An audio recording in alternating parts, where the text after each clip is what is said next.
Dust allergy का problem होता है जिसमें नाक से पानी बहता है, छींकें आती हैं, आँखों से पानी बहता है, गले में खराश होती है। जिन मरीज़ों में डस्ट एलर्जी का प्रॉब्लम होता है, उनमें गैस का प्रॉब्लम भी होता है, कब्ज़ भी होती है, पट्ठों में खचाव होता है, गर्दन कंधों में खचाव, आँखों पे बोझ, मुँह का ज़ायका ख़राब और तेज़ाबियत के प्रॉब्लम बहुत बड़े होते हैं। पखाना आता ज़रूर है, लेकिन जिस्म के गंदे फासद मादे अच्छी तरह ख़ारिज नहीं होते। ये जिस्म के अंदर गंदगी रुकी रहती है और पेट में बोझ होता है, पेट में दबाव होता है, खाने के बाद पेट में दबाव, भारीपन की कैफ़ियत बड़ी होती है। तो जब मरीज़ों में ये वाली अलामतें होती हैं, तो ये तज़ाबियत की अलामतें हैं। तज़ाबियत का प्रॉब्लम मरीज़ों में बड़ा होता है और तज़ाबियत की वजह से सोज़श होती है और ये सोज़श हमारी आँख में, नाक में और मुँह में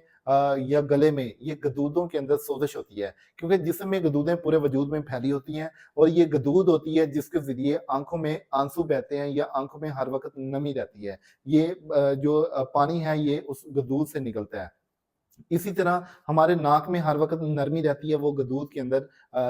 गदूद में से पानी निकलता है, जो हमारे नाक को नरम रखती है, तर रखती है और ये हमारे मुँह में लुआब दहन जो निकलता है, ये भी गदूद से निकलता है और गला जो होता है, गले में गदूद होती हैं, जो ग़िज़ा को निगलने में मदद देती हैं। तो ये वो गदूदें होती हैं इन गदूदों में तेज़ाबियत की वजह से स्वेलिंग होती है, सोज़श होती है और सोज़श होने की वजह से जब कोई ठंडी हवा, गर्म हवा या डस्ट वग़ैरह या कोई ऐसी चीज़ जो हमारे नाक आँख और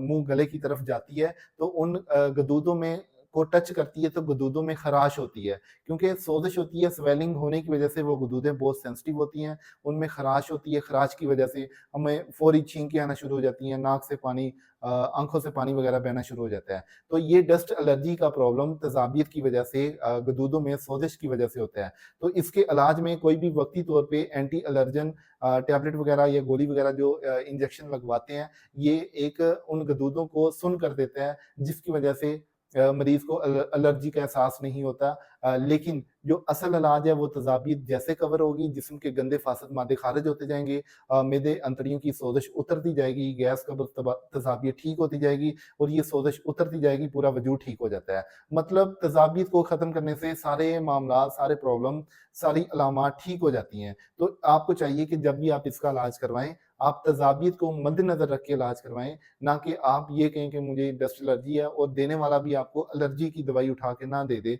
बल्कि वो आपका प्रॉपर ट्रीटमेंट करे और प्रॉपर ट्रीटमेंट होगा इंशाल्लाह आप दिन-ब-दिन बहुत बेहतर होते जाएँगे बल्कि 2 से 3 दिन में ही आपको बहुत रिलीफ़ मिल जाता है और दिन-ब-दिन आपका प्रॉब्लम मुस्तकिल तौर पे कवर होता रहता है।